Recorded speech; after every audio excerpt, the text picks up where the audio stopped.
All right, so picking up, we just wrapped up in the previous video the goal setting. So writing in solution-focused language, keeping them smart, encouraging client buy-in, and making sure that they're clear and specific because that helps with persistence. So on to step 3 of assessment, which is called contracting. So this kind of ties in with that piece of the goal setting where you want the client to buy in and have ownership. And making sure that they are on board with whatever goals and objectives you create, because ultimately they're the ones who are going to be doing them, and ultimately it is their life as well. So when you're contracting with the client, this really ties into the objectives piece of the goals. So if you remember back from the previous video, and I can actually probably scroll back to this one, you're looking at goals. We talked about that in the last video. So now we're at objectives, which are the action steps that help achieve whatever goal that they desire and design. And so this kind of becomes like an informal contract. I mean, a lot of times clients sign their treatment plans, but even verbally agreeing to do these things, it kind of contracts and buys into the problem solving and action steps around completing their goals. So essentially the objectives answer who, usually the client, 99.9% of the time, it's going to be the client doing the thing because, again, it's person-focused. It's their life, their goals. Sometimes it might be a client or the social worker, if they're going to be doing something for the client as part of their treatment. You can include it, but it's best to stay as focused on the client. The who becomes helpful when you're doing like family therapy or something a little bit bigger, because then that can designate who in the family or who in the counseling group will be doing which activity or action. It specifies what the person will do, to what extent, so how long, how often, how much, kind of sets some parameters and expectations. And then it says by when, so that kind of pulls back that time-oriented piece that we talked about with goals, is it sets a time for completion, so it does kind of give a benchmark. It also then allows us to go, when we're going to go to the evaluation stage, it kind of lets us know when we need to evaluate to see if the goals are being effective and if we need to modify or change them. So creating objectives, I kind of broke it down in example. So let's say your client comes to you with concerns around social anxiety. So they're having a hard time going out in public, but they've identified that long term they really want to be in a romantic relationship, and not being able to go into social situations has really impacted their ability to engage in a romantic relationship. So you might then create a goal and objectives that look like the following. So remembering for the goal, we need it to be smart, specific, measurable, achievable, relevant, and time-oriented. So we determined, the client and I, that they are going to set a goal of attending a social function 1 time a week for 1 month to increase their comfort in social situations. Now, you could have taken it a step further and put a quantifying number on increasing their comfort in social situations. So you could say, like, increase their comfort from a 1 to a 5. That would be one way to make it actually more measurable, but it does have some measurable components in here because it's attending the social function. And then it has another measurable thing because it gives it a time frame. So in order to achieve that goal, or at least making progress towards that goal, objective 1 is Judy will research and identify different activities she is interested in and identify which ones she will attend by Monday morning of each week. So here is the who. Judy will do this. This is what she's going to do. She'll research and identify different activities she's interested in and identify one she will attend by Monday. So that's the what. It does give the what extent. So she'll do it weekly by Monday, and she has to identify different ones, but then it ultimately narrows it down to one. So it kind of shows the extent. And this is by when. She'll do it by Monday morning of each week. Now, objective 2. Judy will role play conversations during her therapy session to prepare herself for talking with others. So that kind of ties in about it's linking the social functioning and increasing the comfort in social situations. So she's preparing herself. She's then hopefully reducing some anxiety around going to the event because she's already role played about how to talk to somebody. And then when she's at the social functions, Judy will talk to one new person at each social function and maintain a conversation for 2 minutes. So it does give some extent and the time pieces to it, because it could be, Judy will talk to a new person at each social function. Well, that could be Judy just saying hi to somebody, and technically she achieved the objective, but is that getting her closer to her goal of being in a relationship and increasing that comfort in social situations? Maybe yes, but kind of putting this extent and time measurement on it, it will push the client a little bit more. So as you can see, we're taking this goal, which is specific, but not as specific as to what the client is doing. That's where the objectives come, is these give these specific action steps for the client to achieve. And then they can, when it's time to evaluate after the 1 month, you can see how those things went.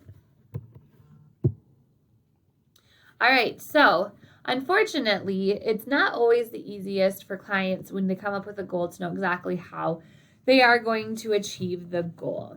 And that's relatively normal, because if they knew what to do, then they probably might have done it already and wouldn't need to come to therapy. So this is where some of your facilitating skills come in. When a client gets stuck on trying to come up with objectives or action steps they can take to achieve their goal. And then you start to do brainstorming with them. Brainstorming is a pretty universal term.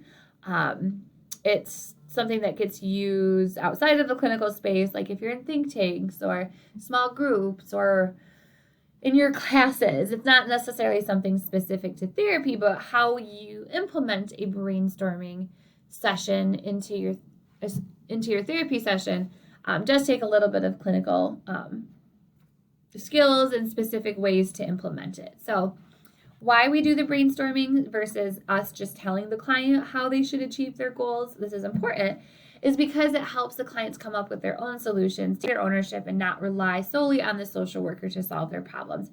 Social worker is not going to be in their life forever, and so this teaches the client a translatable skill that they can use when the social worker isn't around anymore. They've already practiced coming up with solutions when it's hard. It also allows the social worker to be able to see kind of ideas that the client has that they may not have thought of. And it also, often the client will come up with ones that are very relevant to their life and situation. And so again, it encourages that buy-in and ownership of doing action steps and working towards their goal. So here are some rules around therapeutic brainstorming. You want to encourage quantity, not necessarily quality of the situations or suggestions in the initial brainstorming session. So you want to just focus on the client articulating and getting out as many possible solutions and objectives as they can, and you can deal with the quality of the suggestions later. So because you're not looking for quality, social worker really has to check themselves on reacting to suggestions or ideas that might seem a little bit bizarre or stupid or not realistic, because that's not the time and place. You just want them to think of as many things as they can. So you don't do necessarily any of those nonverbal reactions or even verbal reactions. Just simply record it, encourage them to keep coming up with ideas. And so during this, you can ultimately combine solutions to make new ones, but I would wait till the end of the brainstorming one when you're reviewing them. And encourage wild possibilities, because sometimes this can prompt the client to come up with something else that's more realistic. And it's also a good measure if they're coming up with something really wild and bizarre, you can then compare, put that next to one that seems a little bit more normal and achievable, and the client might feel more comfortable doing that. So the example I give is if you're brainstorming ideas on ways to keep a diet and lose weight, is they could sew their mouth shut. That's an option. Is it realistic? Probably not. But it's something that they can say. And so then when you're going over the list and you're giving them the choice of, you can either sew your mouth shut or join Weight Watchers. Maybe joining Weight Watchers seems more realistic than it would if it was just standing by itself. So those wild possibilities do serve a purpose in that way, but it also can just prompt the brain flow, and maybe they'll come up with lots more things because they're not feeling limited on saying realistic or quality ideas. And when you feel you've said all you can say, so this would become like if the client just gets really stuck, if they haven't come up with a lot or just really aren't engaged, you can always put it to the side and come back to it later and try it again. So how this would kind of look in a session is if, a client is identified that, here I have an example here. So Jack is the retired lawyer and he has all of these things. He's high risk for heart attack. He's had family history of it. He's overweight. He doesn't exercise. He's on great pressure from his job. He smokes cigarettes. So he's identified through all of those, probably through the skill of partializing, by pulling off out of their big, pulling out one thing that he wants to work on. He wants to stop smoking. So he's focusing on that piece. But he is just really stuck that he's not going to be able to do it and doesn't know how he's going to do it. And is feeling really overwhelmed. So as a social worker, you could say, hey, Jack, let's take a moment and we're going to brainstorm possible ideas. For the next minute, we're going to write down every idea that comes into your head about how you could quit smoking, how you've heard other people quit smoking, or just any random idea. And so no idea is stupid. The point of this is just to write down as many as we can. My goal is for you to come up with at least 10 in the next minute, but if you can come up with more, that will be great. So I'm going to write them down and you just keep telling me them as they come into your head. So that's how you would kind of introduce it. And then the social worker would sit down and write anything. Resist the urge to rescue the client when there's silence, because then they're going to rely on you to come up with the responses. But you're going to just let the client kind of either sit in the silence and then they'll eventually break it. But anytime they say something, you want to do some encouragement, like, yeah, that's great, let's keep them coming. So they kind of feel motivated and engaged in the activity. So then once you have all of the, at the end of the minute, or if you've gotten 10 or whatever parameters you put around it, you want to sit with the client then and say, hey, let's cross off the ones that you think won't work. Let's pick 3 to eliminate. So maybe it's sewing your mouth shut. We know that one's not going to work. So you cross it off. And then eventually to the point where you say, hey, what are the top 3 on here, seem the most realistic or interesting to you? And then you kind of focus on then taking whatever they say and putting them into the SMART objectives. So having those measurable pieces. Now they might say, I really want to sew my mouth shut. Okay, cool. We know that that's probably not a realistic and achievable objective to do.